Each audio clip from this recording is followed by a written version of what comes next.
जय भोलेनाथ। ओम नमः शिवाय। हर हर महादेव। आप सभी का दिन शुभ और मंगलमय हो। भगवान भोलेनाथ की कृपा आप सभी भक्तजनों पर बनी रहे। मित्रों, आज महाशिवरात्रि का पावन पर्व है और आप सभी को महाशिवरात्रि व्रत की हार्दिक शुभकामनाएं। आज आप सभी सुनेंगे महाशिवरात्रि व्रत कथा। महाशिवरात्रि व्रत कथा चित्रभानु नामक एक भील शिकारी की कथा है, जिसने अनजाने में ही शिवरात्रि का व्रत कर लिया। रात भर जगते हुए चित्रभानु ने अनजाने में ही महाशिवरात्रि पर शिव जी के ऊपर बेल के पत्ते अर्पित किए, जिसके पुण्य से वह शिवलोक में स्थान पा गया। महाशिवरात्रि के दिन इस कथा का पाठ करने से व्यक्ति के पाप कट जाते हैं और उसे शिवलोक की प्राप्ति होती है। महाशिवरात्रि व्रत में शिवरात्रि व्रत की कथा का पाठ करना बहुत ही शुभ फलदायी बताया गया है। शिव पुराण में भी इस व्रत की महिमा बताई गई है। शिव पुराण के अनुसार जाने अनजाने में भी जो मनुष्य और जीव महाशिवरात्रि का व्रत कर लेता है, वह शिव कृपा का भागी बन जाता है और उससे यमराज के दूत भी दूर रहते हैं। इसलिए महाशिवरात्रि व्रत में शिव भक्तों को महाशिवरात्रि की इस कथा का पाठ जरूर करना चाहिए। पूर्व काल की बात है। चित्रभानु नामक एक शिकारी था। वह शिकार करके अपने परिवार का पालन पोषण करता था। उस शिकारी पर साहूकार का काफी कर्जा था, लेकिन वह उसका कर्ज समय पर नहीं चुका पाया। फिर साहूकार ने शिकारी को शिव मठ में बंदी बना लिया। जिस दिन उसे बंदी बनाया गया उस दिन शिवरात्रि थी। चतुर्दशी के दिन उसने शिवरात्रि की व्रत कथा सुनी और शाम होते ही साहूकार ने उसे अपने पास बुलाया और ऋण चुकाने के बारे में कहा।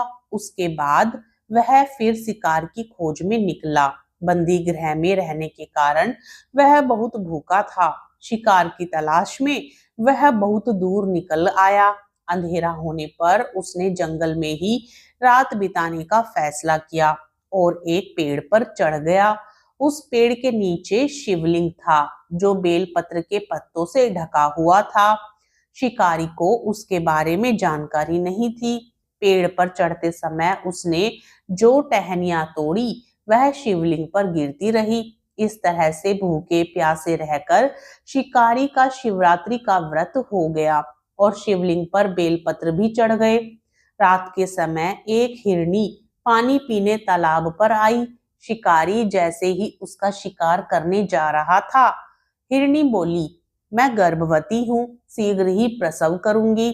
तुम एक साथ दो जीवों की हत्या करोगे। मैं बच्चे को जन्म देकर तुरंत तुम्हारे सामने आ जाऊंगी, तब तुम मुझे मार लेना। शिकारी ने हिरनी को जाने दिया। इस दौरान अनजाने में कुछ बेलपत्र शिवलिंग पर गिर गए। इस तरह उसने अनजाने में प्रथम पहर की पूजा भी संपन्न कर ली। कुछ देर बाद एक हिरनी उधर से निकली। जैसे ही शिकारी उसे मारने के लिए धनुष बाण चढ़ाया, तो हिरनी ने विनम्रता पूर्वक निवेदन किया, हे शिकारी, मैं थोड़ी देर पहले ही ऋतु से निवृत्त हुई हूँ, कामातुर विरहणी हूँ, अपने प्रिय की तलाश में हूँ। अपने पति से मिलकर मैं तुम्हारे पास आ जाऊंगी। शिकारी ने उसे भी जाने दिया। रात का आखिरी पहर बीत रहा था, तब भी कुछ बेलपत्र शिवलिंग पर जा गिरे। ऐसे में शिकारी से अनजाने में ही अंतिम पहर की पूजा भी हो गई। इस तरह वहां एक हिरनी अपने बच्चों के साथ आई। उसने भी शिकारी से निवेदन किया और शिकारी ने उसे जाने दिया। इसके बाद शिकारी के सामने एक हिरन आया। शिकारी ने सोचा, अब तो मैं इसे यहाँ से नहीं जाने दूंगा, इसका शिकार करूंगा। तब हिरन ने उससे निवेदन किया कि मुझे कुछ समय के लिए जीवन दान दे दो। शिकारी ने पूरी रात की घटना उस हिरन को सुना दी। तब हिरन ने कहा कि मैं उन तीनों हिरनियों का पति हूँ। तब हिरन ने यह भी कहा कि जिस तरह से तीनों पत्नियां प्रतिज्ञाबद्ध होकर गई हैं, मेरी मृत्यु से अपने धर्म का पालन नहीं कर पाएंगी। जैसे तुमने उन्हें विश्वास पात्र मानकर छोड़ा है, मुझे भी जाने दो। मैं उन सबके साथ तुम्हारे सामने शीघ्र ही उपस्थित होता हूँ। शिकारी ने उसे भी जाने दिया। इस तरह सुबह हो गई। उपवास, रात्रि जागरण और शिवलिंग पर बेलपत्र चढ़ाने से अनजाने में ही शिवरात्रि की पूजा पूर्ण हो गई। लेकिन अनजाने में हुई पूजा का परिणाम उसे तत्काल मिला। थोड़ी देर बाद हिरन और उसका परिवार शिकारी के सामने आ गया। उन सभी को देखकर शिकारी को बहुत गिलानी हुई और उसने पूरे परिवार को जीवन दान दे दिया। अनजाने में शिवरात्रि व्रत का पालन करने पर भी शिकारी को मोक्ष की प्राप्ति हुई। जब मृत्यु काल में यमदूत जीव को ले जाने आए तो शिवगणों ने उन्हें वापस भेज दिया और उसे शिवलोक को ले गए। शिव जी की कृपा से चित्रभानु अपने पिछले जन्म को याद रख पाए। हमारे धर्म शास्त्रों में ऐसा कहा गया है कि महाशिवरात्रि का व्रत करने वाले साधक को मोक्ष की प्राप्ति होती है। जगत में रहते हुए मनुष्य का कल्याण करने वाला व्रत है महाशिवरात्रि। इस व्रत को रखने से साधक के सभी दुखों पीड़ाओं का अंत तो होता ही है, साथ ही मनोकामनाएं भी पूर्ण होती हैं। शिव की साधना से धन धान्य, सुख सौभाग्य और समृद्धि की कमी कभी नहीं होती। भक्ति और भाव से स्वत के लिए तो करना ही चाहिए, साथ ही जगत के कल्याण के लिए भगवान आशुतोष की आराधना करनी चाहिए। मनसा वाचा कर्मणा, हमें शिव की आराधना करनी चाहिए। शिव कथा को सुनने के बाद शिव जी की आरती भी इस दिन जरूर सुननी चाहिए। जय शिव ओमकारा, ओम जय शिव ओमकारा, ब्रह्मा विष्णु सदा शिव अर्धांगी धारा। ओम जय शिव ओमकारा, एकानन चतुरानन पंचानन राजे, हंसानन गरुड़ासन वृषवाहन साजे। ओम जय शिव ओमकारा, दो भुज चार चतुर्भुज दस भुज अति सोहे, तीनों रूप निरखता त्रिभुवन जन मोहि।